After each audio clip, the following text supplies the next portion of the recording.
Entonces nosotros vamos a continuar con nuestro estudio bíblico y vamos a empezar con el capítulo 16. Ya estamos en el capítulo 16. Y el título es De Jehová es. ¿Ok? Vamos a ver a qué se refiere esto. ¿Qué le pertenece a Jehová? Dice aquí, la soberanía de Dios sobre nuestros planes. Amén. Entonces, pónganse a pensar, ¿alguna vez han planeado algo con mucho cuidado y resultó completamente diferente a lo que esperaban? Hay muchas veces que hacemos planes, queremos hacer cosas y hacemos, de hecho, todo lo posible por obtenerlos, por llevarlos a cabo. Y de repente nos damos cuenta que no funcionó o no salió como lo esperábamos. A veces salen mejor de lo que esperábamos, pero a veces no, ¿ok? Y todos nosotros hacemos planes. Cada uno de nosotros tenemos ilusiones, tenemos proyectos, tenemos propósitos. Planeamos nuestro día a día, podemos planear nuestra semana, planeamos nuestras carreras, nuestros futuros, pero ¿qué pasa con esos planes?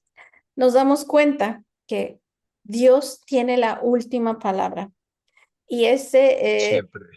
ujú, y esto es con lo que nos confronta el libro de Proverbios, porque esta es una verdad que tiene dos perspectivas. Puede ser una verdad que sea incómoda, porque si yo quiero mis planes, si yo quiero hacer lo que yo quiero y Dios tiene la última palabra, pues no me va a gustar, ¿verdad? Voy a decir, ay, no, entonces no tengo libre albedrío, entonces no puedo vivir yo mi vida, no puedo tener deseos.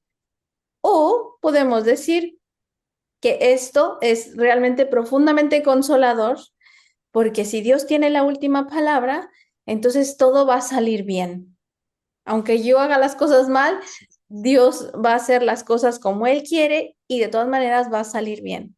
Y yo creo que aquí el secreto realmente es recordar, y no nada más recordar, sino creer de corazón que nuestro Dios es un Dios bueno, que es un Dios que tiene planes de bienestar y no de calamidad para nosotros, sino para darnos un futuro y una esperanza. Y cuando yo creo que Dios es bueno, que Él es justo, entonces a mí me da gusto que Él tenga la última palabra, porque ni yo soy completamente justa, ni yo soy perfecta, ni yo lo sé todo, y si mis planes se llevan a cabo como yo quiero, yo no puedo ver el resto de los resultados, pero Dios sí.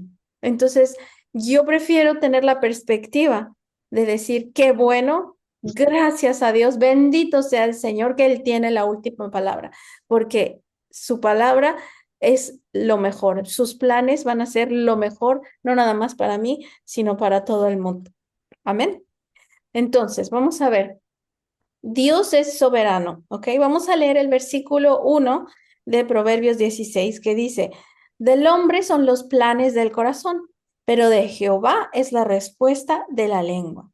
Y el versículo 2 que dice, todos los caminos del hombre son limpios en su propia opinión, pero Jehová pesa los espíritus. Hay otras versiones que dicen que a los hombres les parece bien sus caminos en su propia opinión, pero es Dios quien mide las intenciones, ¿ok? Entonces, la palabra aquí, la palabra respuesta de la que habla en el versículo 1, viene del hebreo que significa que, que una respuesta no solo son las palabras que decimos, sino el resultado final de nuestras intenciones. Entonces, aquí vemos que este versículo nos enseña que Dios realmente es quien pone, quien hace, quien da el resultado final de lo que hacemos, ¿ok? Entonces, nosotros podemos tener planes en nuestro corazón, pero va a ser Dios quien los lleve a cabo o no. Los resultados le van a pertenecer. Y esto es algo importante de saber porque las personas podrían decir que, ay, entonces no tenemos libre albedrío, entonces Dios hace lo que quiere, entonces con qué derecho nos juzga, ¿verdad? Si Él hace lo que quiere, entonces ¿por qué me juzga de las cosas que yo hago? Bueno, en primer lugar, la Biblia nos enseña que Dios es soberano, que Él hace lo que quiere, como quiere, cuando quiere, con quien quiere, y nadie puede pedirle cuentas al Señor. Nosotros podemos tener la confianza en su soberanía porque sabemos que Dios es bueno. después del amor que nos ha demostrado por medio de la muerte del Señor Jesús, ¿cómo podemos dudar de su bondad, de su cuidado por nosotros? Es ilógico, ¿ok? Ahora, también la Biblia nos enseña que de alguna manera tenemos libre albedrío nosotros, pero este libre albedrío está dentro de su voluntad. Es como si yo tuviera un niño chiquito y entonces le pusiera yo un corralito para que juegue, ¿ok? Dentro del corralito, el niño puede jugar y puede irse a la esquinita y puede irse a la otra esquinita y puede agarrar el juguetito que yo lo puse y jugar y distraerse ahí, pero está dentro de los límites que yo le he puesto. Y eso es para seguridad del niño y pues sí, para nuestra propia seguridad es que Dios nos pone un cerco que nos dice, de aquí no pasas. Aquí dentro tú puedes tomar tus decisiones. Pero yo creo que bueno, no es que yo crea, sino que la Biblia nos enseña que el Señor nos da libre albedrío más que nada para poder elegir escogerlo a Él, obedecerlo, amarlo. Y sobre todo amarlo, porque el amor no puede ser forzado. Si Dios me obliga a amarlo, entonces eso no es amor verdadero. Yo necesito tener la libertad para decidir amar o no amar para que sea realmente amor verdadero. Yo creo que su libre albedrío es acerca de eso, acerca de nosotros tener el derecho y tener la oportunidad de decidir si lo obedecemos, si no lo obedecemos, si lo amamos o si no lo amamos, ¿ok? Pero todo lo demás, el Señor, Él lo controla y tiene límites dentro de esto, tanto para lo bueno como para lo malo. Entonces, por eso es que hay veces que nosotros planeamos cosas, pero quizá no salen como queríamos porque dijo Dios, no, si yo te dejo hacer esto, va a ser un desastre para todo el mundo, no voy a permitirlo. Pero debemos confiar en que si no lo permite, es porque tiene un plan, es porque Él sabe y es porque Él quiere protegernos. Amén. Ahora, en el versículo 2 dice aquí que el Señor examina, Él pesa los espíritus, ¿ok? Esta palabra takan en hebreo significa examinar, es medir con precisión. Esto quiere decir que Dios no solo ve las acciones, sino Él determina, Él puede comprender cuáles son las motivaciones que tenemos, cuáles son nuestras intenciones. Porque yo puedo decir, bueno, esto que yo quiero hacer, pues sí se ve muy bueno, es para el bienestar, parece una bendición, pero el Señor solamente es el único que puede determinar si realmente lo estoy haciendo conforme a su palabra, conforme a su voluntad, o si tengo alguna otra intención desconocida. Y el ejemplo muy claro que tenemos que nos da la Biblia es, por ejemplo, los fariseos. Ellos hacían sus rezos, les gustaba que la gente los mirara, que los saludaran, ellos querían respeto, pero el Señor Jesús sabía que en su corazón era puro orgullo, que ellos lo que querían era recibir la alabanza de los hombres, ellos no lo hacían realmente porque amaran a Dios. Entonces, así es como Dios nos mira y nos examina. Ujú. Ahora, hay verdades del corazón. La primera es que podemos engañarnos a nosotros mismos, pero no a Dios, porque Él va a conocer nuestras intenciones, Él va a conocer nuestros motivos. Entonces, es importante examinarnos a nosotros mismos y pedirle al Señor que nos pruebe. De hecho, los salmos nos dicen que como oración, David decía, examíname, pruébame, Señor, ponme a prueba.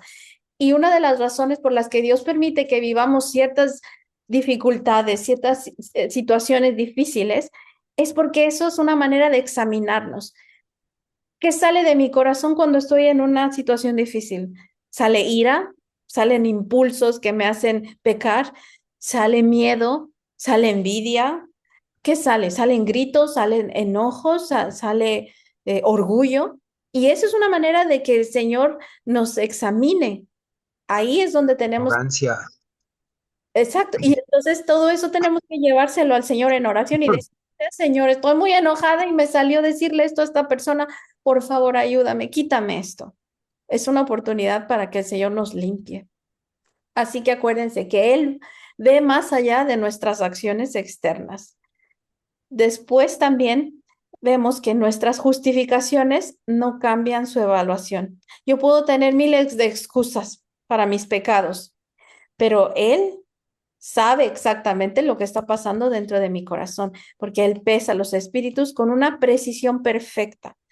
y Él es justo, así que va a hacer justicia, ya sea para bien o para mal, para disciplina. Entonces, tenemos que preguntarnos, ¿en qué áreas tendemos a justificar nuestras acciones mientras ignoramos nuestras verdaderas motivaciones? Yo creo que debemos dejar de justificar las cosas malas que hacemos. Es que no puedo, es que fulanito no hizo esto, es que estar poniendo excusas lo único que hace es limitar nuestro crecimiento. Entonces hay que pedirle al Señor que nos haga ver nuestras propias motivaciones y la verdad es que la mayoría del tiempo sí las conocemos. Así que no nos engañemos a nosotros mismos y mejor hay que llevarle esas motivaciones al Señor que están incorrectas, pedirle que nos dé las correctas y que nos sostenga con su Espíritu Santo para que podamos obedecerlo. Amén.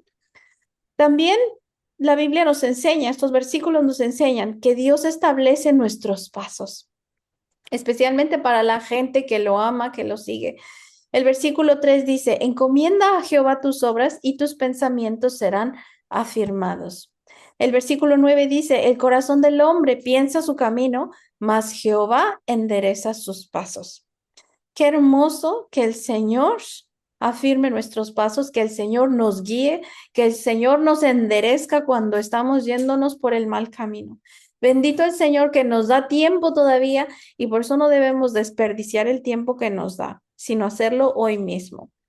Entonces, aquí la palabra encomendar en el versículo 3 es la palabra galal en hebreo, que significa literalmente rodar hacia. Eso quiere decir que cuando encomendamos nuestras obras, nuestros planes, nuestra vida al Señor, es como rodarle a Él lo que llevamos como cargo, ¿ok? Como quien rueda una carga pesada fuera de sus hombros hacia otro. Eso es lo que significa encomendar. Ahora, hay que aclarar que el versículo 9 no dice que planear esté mal, sino dice que nuestros planes están sujetos a la dirección divina. Entonces, yo quiero que mis planes realmente tengan una dirección, tengan un propósito verdadero, que realmente tengan un impacto, que no nada más sean planes de egoísmo que yo tengo o pensando en mi propio beneficio, sino que tengan relevancia tanto eterna como de bienestar para los que me rodean. Entonces, planear en realidad no es un pecado. Tampoco les estoy diciendo, no, no planeen nada, el Señor les va a decir todo. No, porque no es así.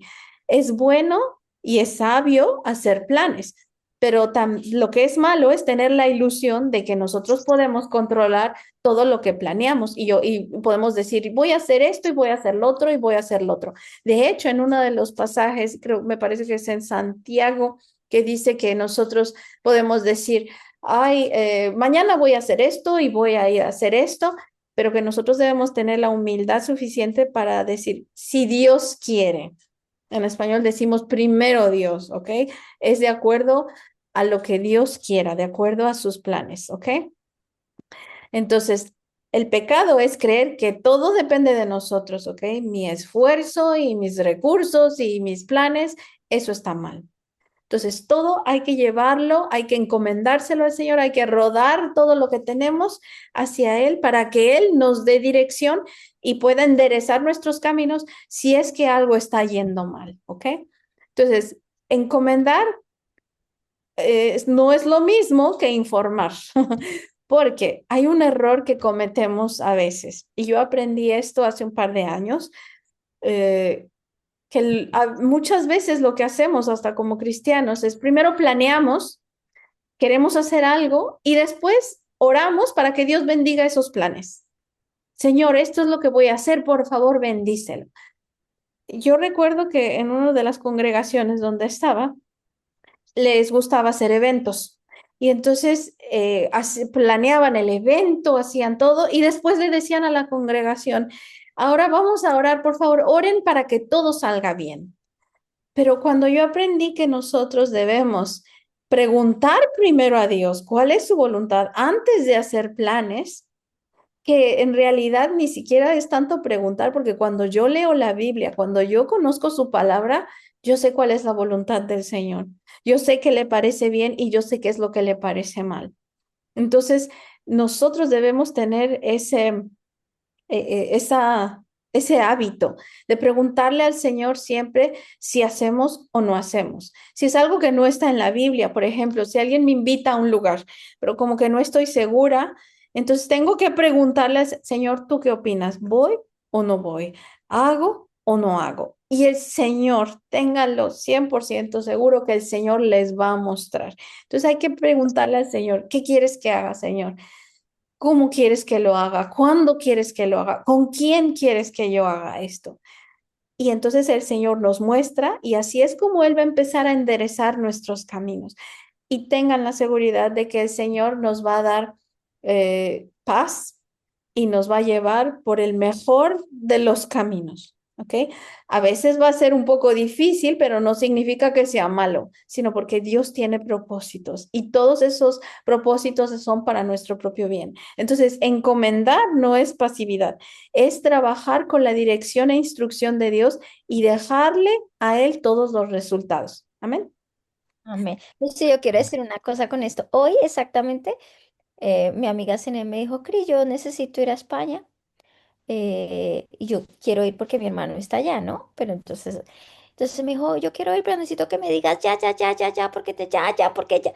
Entonces yo me sentí así como atacada, así como entre la espada y la pared, y le dije, mira, yo no puedo decirte a ti sí, porque yo tengo que preguntarle a Dios y si es la voluntad de Dios que vaya, pues te voy a decir que sí. Yo tengo que primero orar y ya después yo te digo que sí, porque es que a mí ya me ha pasado.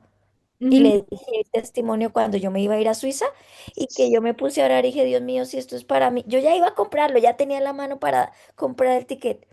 Y cuando yo dije, Dios mío, ¿lo compro o no lo compro? Y dije, no, no. Al otro día se murió Felipe y si yo lo hubiera comprado, hubiera perdido el tiquete y Dios me tenía a mí para ir a Colombia. ujú. Wow. Pues en mis planes era imposible que yo fuera a Colombia porque es abril y para mí eso es imposible. Pero pasó algún infortunio que fue lo de Julián y él colgó a mí. Entonces yo digo, guay, yo tenía planeado ese viaje, yo ya tenía todo, ya me estaban esperando. A mí lo que me faltaba era darle clic para pagar. Y cuando yo le pedí al Señor, mira lo que pasó, o sea, realmente Dios sabe. Cuando yo se lo puse, entonces hoy me pasó exactamente eso. Yo no pude tomar una decisión de decir, ay, sí, vamos, como de pronto antes, ¿no? Uno se emociona. Sí, bueno, dime, compremos ya. Le dije, le dije, no, yo no puedo hacer eso. Y es exactamente esto que tú me estás haciendo. Le tomé una foto y se lo mandé a ella, porque fue lo que le dije. Wow. Es eso. Eso es bien importante hacerlo. Tenemos que siempre preguntar al Señor. No se muevan, no se muevan sin instrucción divina y acostumbrarnos a hacerlo hasta en las cosas más pequeñitas. Y entonces el Señor, van a empezar ustedes a reconocer la voz del Señor. Obviamente necesitan leer su palabra, saber lo que dice su palabra, porque ahí están las respuestas a la mayoría de las cosas que nos pasan en esta vida. Entonces es muy fácil recordarla, es muy fácil que el Espíritu Santo nos la recuerde cuando estemos en ciertas situaciones, pero tenemos que leerla, tenemos que familiarizarnos con su palabra y siempre, siempre pedir dirección. Ese es un buen ejemplo. Amén. Gracias, Cris. Ahora, Dios tiene propósito en todo, ¿ok? El versículo 4 nos dice que todas las cosas ha hecho Jehová para sí mismo y aún al impío para el día malo. Ahora, este versículo es un poco difícil porque no está enseñando que Dios crea a las personas para luego condenarlas, ¿no? Sino que enseña que nada escapa a su propósito soberano. Es decir, que nuestra maldad, nuestros pecados, todo lo malo que hacemos, no van a frustrar sus planes. Él ya tiene sus planes, él sabe el plan de redención para el mundo, para el ser humano, y eso nadie lo va a poder cambiar. Pero sí significa que Dios puede usar a las personas que son rebeldes, a los ángeles que se rebelaron, para sus fines que van a ser justos, aunque él mismo no es el autor del mal. Ujú. Entonces, un día de redención de cuentas está establecido para todos. Va a haber un día en que vamos a tener que darle cuentas al Señor por lo bueno, por lo malo que hemos hecho. Y los malvados también van a tener que darle cuentas al Señor. No es que hayan sido creados y luego digan, ay, luego me creaste así y ahora me pides cuentas. No, el Señor va a pedir cuentas porque Él sabe que lo que ha hecho es justo y usa a las personas para, para sus propósitos. En la Biblia tenemos el ejemplo del faraón. Era una persona que tenía el corazón duro, pero como no quiso dejar al pueblo de Israel, pues dijo el Señor, pues ahora me voy a llenar de gloria y lo voy a hacer más duro todavía para mostrar mi poder. Entonces eso es lo que puede pasar con las personas cuando endurecen su corazón, que el Señor las use para sus propósitos, pero al fin y al cabo les va a pedir cuentas. Los versículos 5 y 6 nos hablan de que Dios responde a la humildad. A Dios le gusta que las personas sean humildes. La humildad significa que nosotros tenemos que someternos a su soberanía, a su voluntad, pero es porque confiamos en Él, es porque lo amamos. Entonces, el versículo 5 dice, abominaciones a Jehová todo altivo de corazón, ciertamente no quedará impune. Y el versículo 6 dice, con misericordia y verdad se corrige el pecado, y con el temor de Jehová los hombres se apartan del mal. Amén. Aquí vemos que el altivo de corazón eh, es el orgullo, no es solo actitud externa, sino es una postura interna que dice, no necesito a Dios, no me importa lo que Dios diga, yo voy a hacer mi voluntad porque yo creo que esto es lo mejor para mí. Entonces, alguien que solamente piensa en él y no se quiere someter, no quiere aceptar que hay un Dios que todo lo sabe, que es todopoderoso y que pide cuentas de nuestras acciones. Pero el Señor aquí nos da un camino de escape y el camino de escape es que Él muestra que con misericordia y verdad se corrige el pecado, ¿ok? Él nos va a disciplinar por su misericordia y va a corregir nuestros caminos que están torcidos. Y lo que nos va a proteger es el temor del Señor. Entonces, si yo tengo miedo de hacer algo malo porque sé que el Señor me va a pedir cuentas, bueno, esa es una protección. En mi caso, como les estaba mencionando antes, a mí me da miedo que las personas hablen mal de Dios por mi culpa y ese miedo, ese temor a ensuciar su nombre, a deshonrarlo, me ha ayudado a detenerme de hacer cosas que podrían deshonrarlo, por ejemplo, que alguien me diga algo malo y yo explote en insultos con esa persona, pues no, ¿qué clase de testimonio sería eso? Entonces yo pienso, no, yo me aguanto, me como mi ego, me trago mi orgullo antes de que alguien pueda decir algo malo de mí y culpar al Señor, que me asocien con el Señor. Eso me da mucho temor a mí, porque siento que es un amor reverente hacia el Señor. Entonces, la soberanía de Dios debería producir humildad y no ansiedad. Si Él está en control, ¿por qué luchar por controlar todos nosotros? Eso debería darnos una vida más relajada. Ok, tengo este plan, lo pongo en las manos del Señor, le pregunté si, y dejo los resultados en sus manos y no me preocupo por los resultados. Eso es humildad, confiar en lo que el Señor va a hacer. Entonces, el Señor le encanta trabajar con gente humilde porque de todas maneras el Señor va a trabajar para nuestro propio beneficio. Entonces, también Dios puede cambiar a nuestros enemigos. Cuando nosotros somos humildes, de verdad que el Señor empieza a cambiar a las personas que nos hacen la vida imposible, que nos ponen piedritas en el camino. Pero es porque si yo les voy a poner un ejemplo. Una vez, una, una persona me invitó a su casa a una cena ellos celebraban, ¿cómo se llama? El Día de Gracias, ¿ok? Y entonces me invitó a su casa, pero ese día era día de iglesia y yo tenía 4 invitados. Y entonces yo le dije, oye, ¿puedo llevar un par de amigos? Y ella me dijo, sí, sí, sí, claro, y no sé qué, porque yo sabía que yo pensé que era una persona generosa, que iba, porque cocinaba también muy rico, y dije, bueno, ok. Entonces me llevé a mis amigos, ¿no? Y llegamos y todo parecía normal y bien.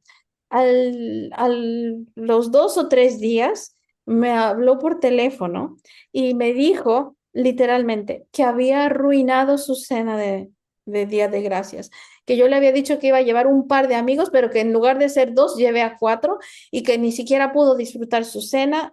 Me dijo un montón de cosas de cómo le arruiné y del mal día que pasó por mi culpa por haber llevado a esas personas.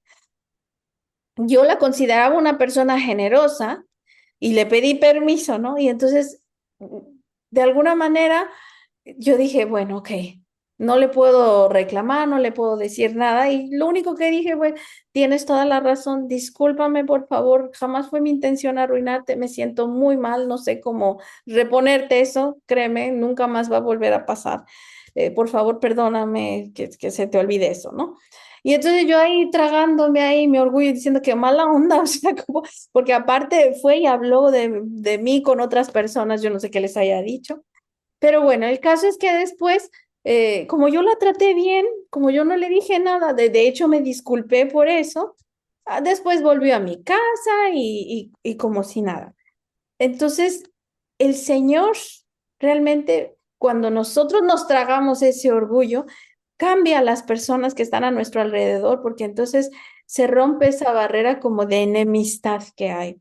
El versículo 7 dice, cuando los caminos del hombre son agradables a Jehová, aún a sus enemigos hace estar en paz con él. Cuando tenemos problemas con las personas, de verdad que el ser humilde, el obedecer al Señor, Él de alguna manera nos ayuda a limar esas rencillas, esos malos sentimientos que hay. Ahora, no es promesa absoluta de que nunca vamos a tener conflictos, ¿ok? Porque Jesús agradó al Padre y tuvo enemigos, pero sí podemos ver un cambio en la armonía de nuestra vida diaria.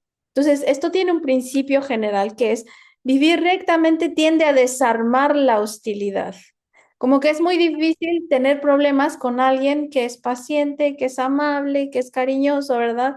Como que no tiene sentido, es ilógico. Entonces, si nosotros somos tranquilos, calmados, amorosos, pacientes, se va a ver ridícula la persona que quiera pelear con nosotros. Y esto también Dios lo utiliza para entrenarnos mediante situaciones difíciles, porque para poder ser pacientes y amables y cariñosos, pues tenemos que entrenarnos, ¿verdad? Con situaciones difíciles. Pero cuando hacemos con humildad lo que Dios nos ha llamado a hacer, que es perdonar, que es controlarnos a nosotros mismos, se van a dar cuenta que las personas que nos hacen la guerra alrededor, todos los que nos ponen piedritas en el camino, van a empezar a bajar la guardia y van a empezar a tener muchas más mejores relaciones con nosotros. Así que nuestra primera estrategia ante el conflicto no debe ser manipular a las personas, sino agradar a Dios. Si alguien me insulta, yo me voy a callar, no por, no por el, no por agradar a la persona ni por darle la razón, sino por agradar a Dios, porque yo sé que si hablo estando enojada voy a lastimar. Entonces yo tengo que pensar, no voy a decir nada, voy a agradar al Señor. Y el Señor se va a encargar del resto. Amén. Ahora, otra cosa que nos enseña el capítulo 16 es que Dios es el estándar de toda justicia. Tenemos un Dios que es justo y no podemos pedirle cuentas de absolutamente nada, porque Él es sabio, Él sabe todo. Dice el versículo 11, peso y balanzas justas son de Jehová, obra suya son todas las pesas de la bolsa. Y el contexto histórico es que en el antiguo comercio las pesas deshonestas eran comunes, obviamente para estafar a los compradores. Seguimos viviendo en un mundo que está lleno de corrupción, ¿verdad? Pero el Señor dice que las balanzas justas le pertenecen. A Él le gusta la gente que es honrada, la gente que no es corrupta. Esto significa que Dios se presenta como el origen de toda medida justa y es Dios mismo quien define lo que es justo y lo que no lo es. Volvemos a lo mismo, su palabra es la que nos va a enseñar lo que está bien y lo que está mal. Ese es nuestro estándar. Entonces, tenemos que preguntarnos nosotros si en nuestros negocios, en nuestras relaciones y en nuestros juicios estamos usando las pesas de Dios o estamos usando nuestras pesas. ¿Cómo yo mido las situaciones que me pasan?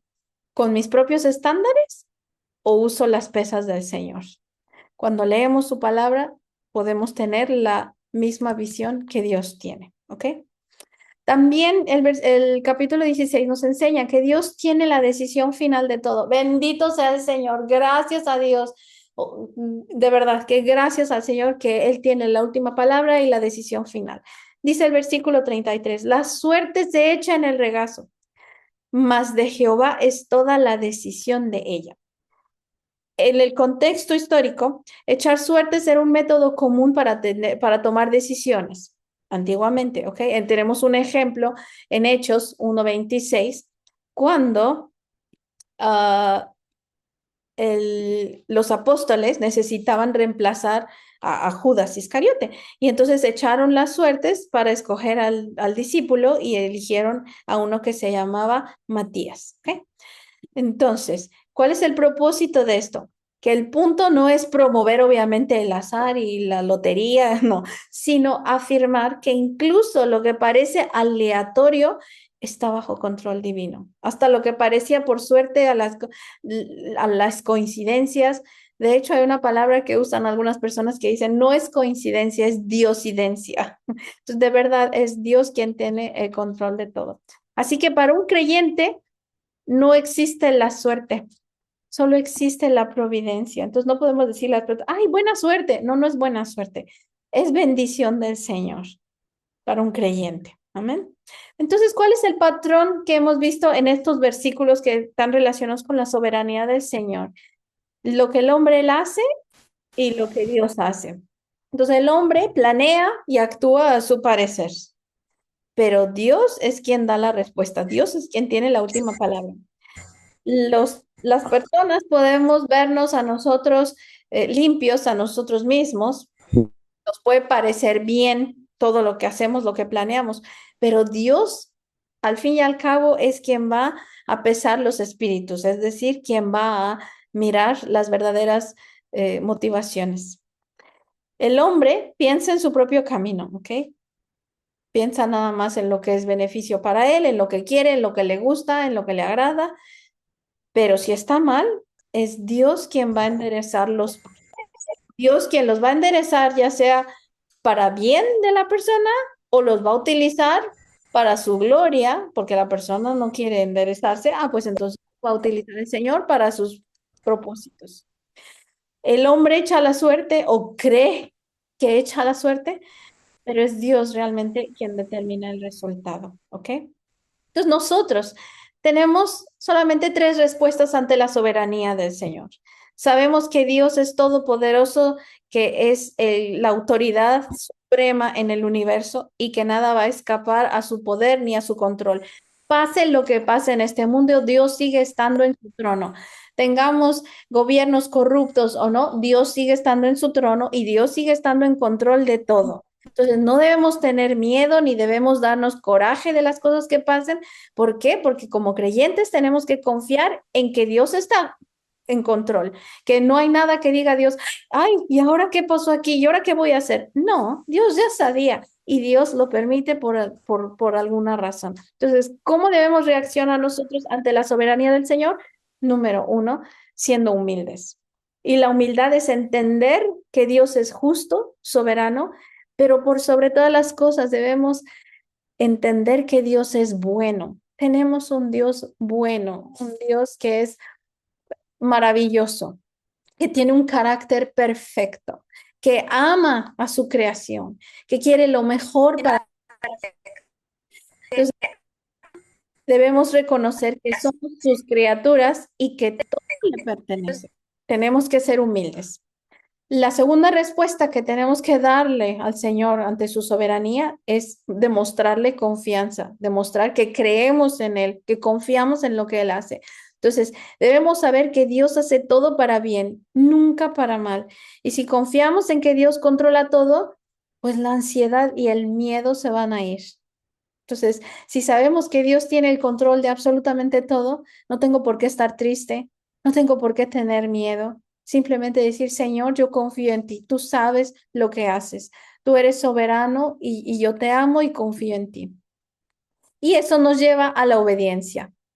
Entonces, nuestro trabajo es mostrarle nuestro amor y confianza al obedecerle. Y los resultados van a ser su responsabilidad. Yo obedezco lo que el Señor me dice, porque sé que tiene un propósito y esos propósitos son de bienestar para mí. Entonces, yo lo obedezco con gratitud y con confianza de que Él sabe lo que hace y de que Él tiene el control. Entonces, por último, vamos a reflexionar con estas preguntas. ¿Qué área de mi vida estoy tratando de controlar en lugar de encomendársela a Dios? Entonces, si no puedo controlar un mal hábito, si no puedo controlar algo de mi carácter que no me gusta, si no puedo controlar algo, ¿por qué no se lo estoy encomendando al Señor? Entonces ya no traten de controlarlo, sino simplemente vamos a llevárselo al Señor. Dos, ¿hay alguna situación donde me he justificado a mí mismo sin examinar mis verdaderas motivaciones? Porque el ser humano tiende a eso. Ay, sí, es que hice esto porque esto y esto. Sí, es que caí en este pecado porque esto y esto. Y entonces damos la excusa, pero la verdadera motivación, la verdadera intención es que no queremos cambiar. Es difícil cambiar y no nos gusta. Nos gusta lo fácil, nos gusta lo cómodo, a la carne no le gusta la disciplina. Entonces, ¿cuáles son mis verdaderas motivaciones? ¿Por qué yo estoy justificando mis actos? Número tres, ¿cómo cambiaría mi nivel de ansiedad si realmente creyera que Dios tiene el control y la decisión final en todo? ¿Me estaría yo preocupando por los gobiernos, por lo que hacen la gente, por la corrupción, por la delincuencia, por los malos tratos, por las injusticias? Es ahora sí que preocuparse en vano, porque si yo sé que Dios tiene el control, que Dios sigue en su trono y que Él es soberano, pues entonces si permite las cosas es porque tiene un propósito. Y ahí se va mi miedo, ahí se va mi ansiedad, ahí se me va y ahora cómo controlo y voy a protestar y voy a hacer esto. No, porque Dios tiene el control. Entonces viviríamos una vida tan tranquila, con cualquier cosa que pase en nuestra vida, desde una enfermedad que nos pase hasta la muerte de un ser querido, todo Dios tiene control absoluto. Entonces, lo único que tengo que hacer es confiar en que Él es bueno y de que Él tiene un plan de rescate para todo lo que nos pase. ¿Mi actitud es de resignación o de fe y esperanza en cuanto a la soberanía de Dios? Porque podríamos caer en el error de resignarnos. ¿Y cuál es una actitud de resignar? Ay, pues ya ni modo. Pues sí, pasó esto, pero pues sí, era la voluntad de Dios, ya ni modo. No, esa no es la actitud que Dios quiere de nosotros. La actitud que Dios quiere es, sí, pasó esto, pero yo tengo esperanza que el Señor va a redimir este sufrimiento, va a redimir este problema y Él va a hacer las cosas perfectas en su tiempo y lo vamos a ver, ya sea en esta vida o en la venidera. Amén. Esa es la actitud que el Señor quiere de nosotros. Así que vamos a orar. Amén. Aquí hay una oración que podemos hacer. Dice así, Padre, confesamos que a menudo vivimos como si todo dependiera de nosotros. Nos aferramos a nuestros planes, justificamos nuestras acciones y nos frustramos cuando las cosas no salen como esperábamos. Hoy elegimos rodar nuestras cargas hacia ti. Tú pesas nuestros espíritus y conoces nuestras motivaciones mejor que nosotros mismos. Danos la humildad de someternos a tu dirección y la paz de saber que de ti es la decisión final y que todo será para nuestro bien y guíanos en todos nuestros caminos. En el nombre de Jesús. Amén y amén.